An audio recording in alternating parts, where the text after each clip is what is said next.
Hi everyone, welcome back to Virtual Sunday School. I'm so glad that you're here with us again.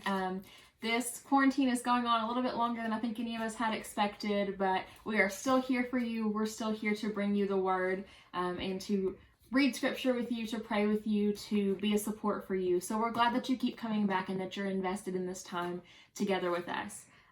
So we were talking earlier, we're in a 3-part study of holiness, and I want to go back and kind of remind you what the other 2 parts of that study were, because we've had a little bit of time in between there with Easter.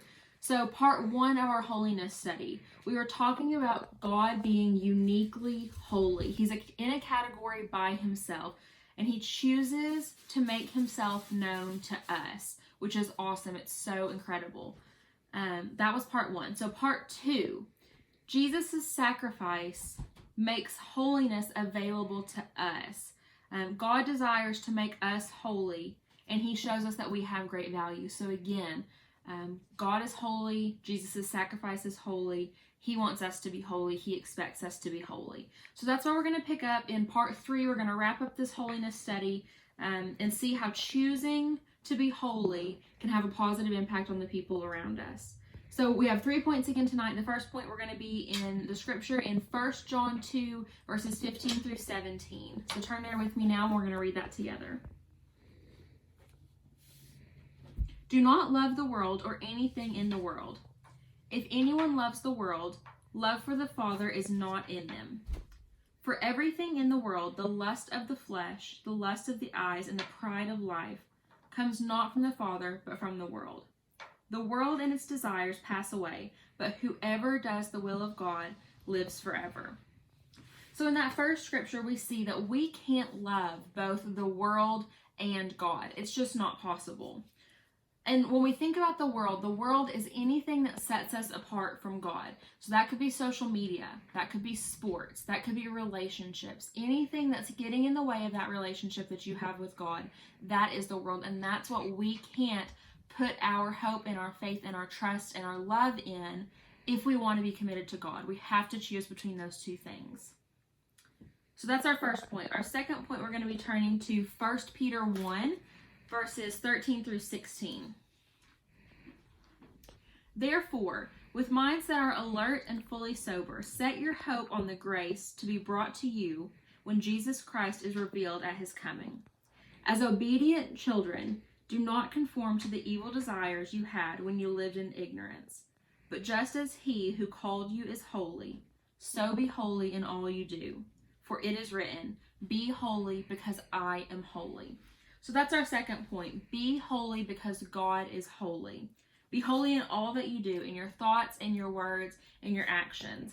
What do you focus on? Is what you focus on something that's building you up, that's edifying, or is what you focus on something that's bringing you down, that's not making you feel good, that's making you feel less than or worthless? Because that's not what he wants for us. He wants us to be holy. He expects us to be holy, like we talked about before.